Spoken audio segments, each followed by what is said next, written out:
नमस्कार। देखिए, आज के इस वीडियो में हम सभी आपातकाल के बारे में पढ़ेंगे, जो कि बहुत ही महत्वपूर्ण है सभी प्रतियोगी परीक्षाओं के दृष्टिकोण से। तो चलिए अब वीडियो को शुरू करते हैं। तो देखिए, सबसे पहले देखते हैं राष्ट्रीय आपातकाल यानी नेशनल इमरजेंसी। राष्ट्रीय आपातकाल की चर्चा आर्टिकल 352 में है। ठीक है, तो इसको याद रखिएगा कि आर्टिकल 352 में है राष्ट्रीय आपातकाल की चर्चा।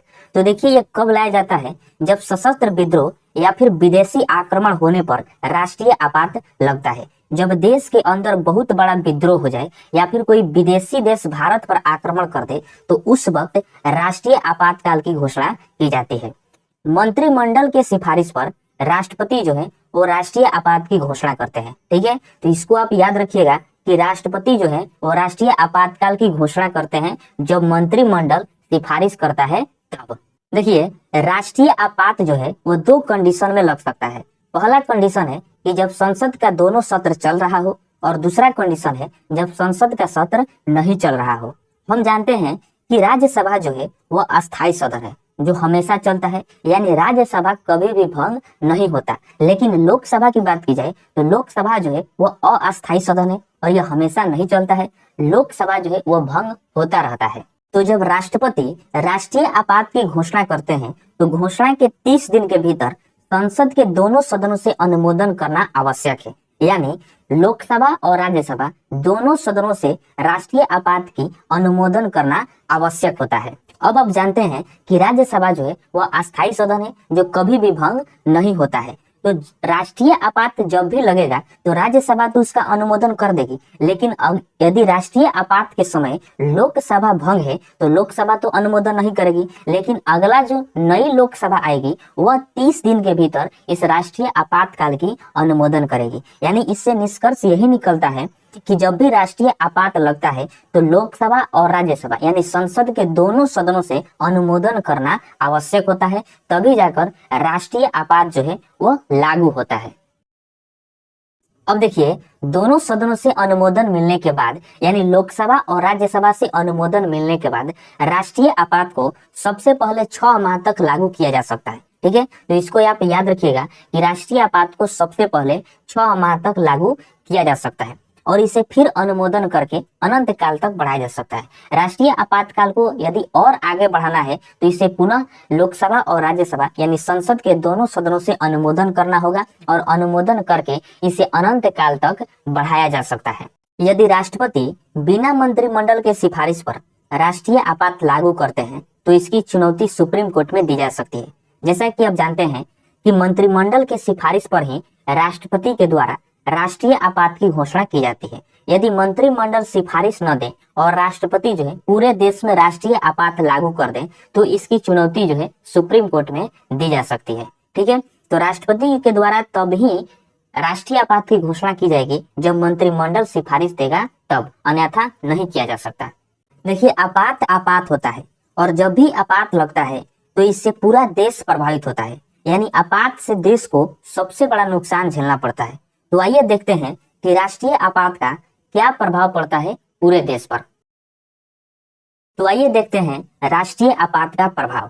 देखिए, सबसे पहला प्रभाव है कि देश का संघीय ढांचा प्रभावित होता है। इसका मतलब है कि देश के जितने भी राज्य हैं उन सभी राज्यों का कामकाज, नियम कानून प्रभावित हो जाता है। यानी जब राष्ट्रीय आपात लगता है तो जितने भी राज्य हैं उन सबका कामकाज, नियम कानून सब बंद हो जाता है, यानी प्रभावित हो जाता है।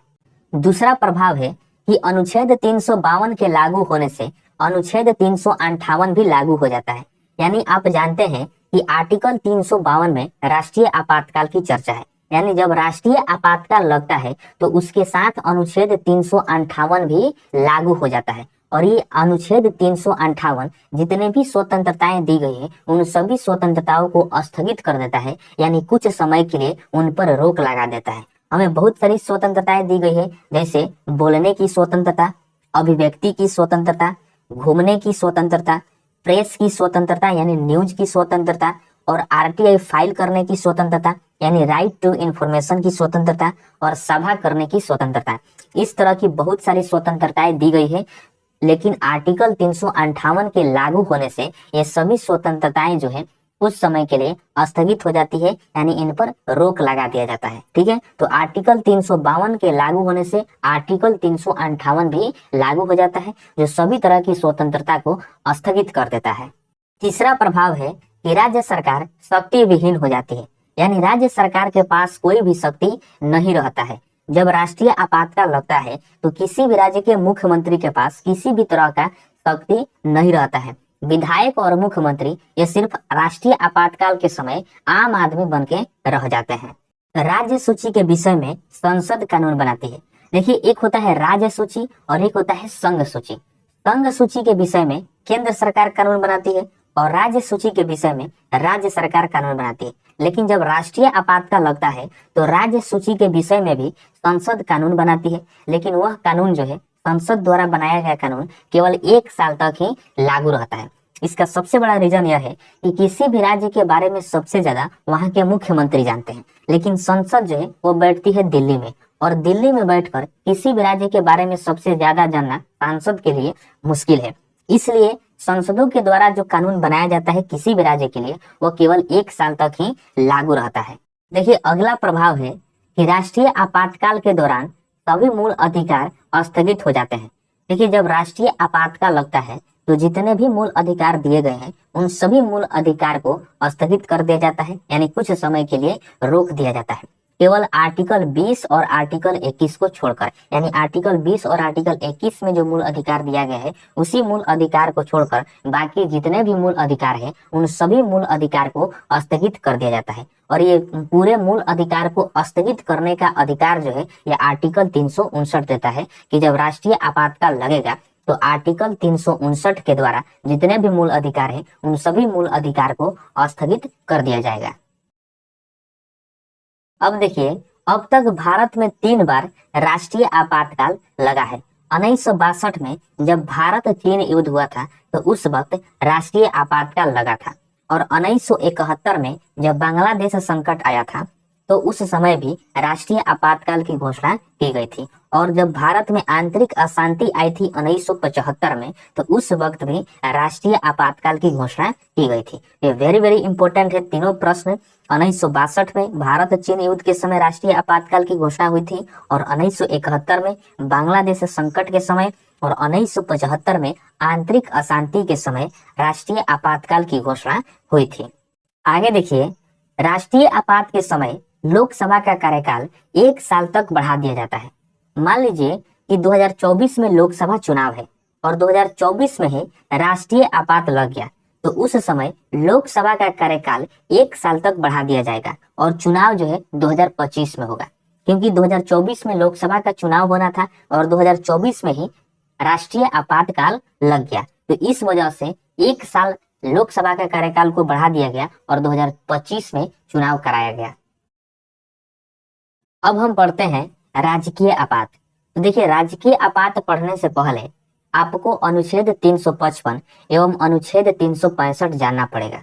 अनुच्छेद 355 में कहा गया है कि प्रत्येक राज्य संविधान के अनुरूप शासन करेगी, अर्थात बहुमत की सरकार द्वारा ही शासन होगा, यानी जिस पार्टी की बहुमत होगी वही पार्टी जो है राज्य में शासन करेगी।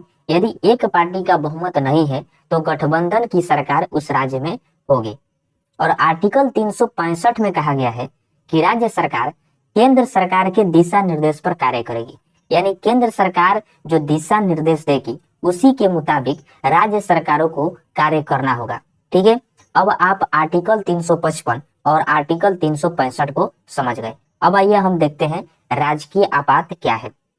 तो देखिए, अगर कोई राज्य अनुच्छेद 355 एवं अनुच्छेद 365 का उल्लंघन करता है, अनुच्छेद 355 यानी बहुमत की सरकार द्वारा शासन न करना, अनुच्छेद 365 यानी केंद्र सरकार के दिशा निर्देश पर कार्य न करना, इन दोनों आर्टिकल का जो राज्य उल्लंघन करता है तो उस राज्य में राजकीय आपात या फिर राष्ट्रपति शासन लागू कर दिया जाता है।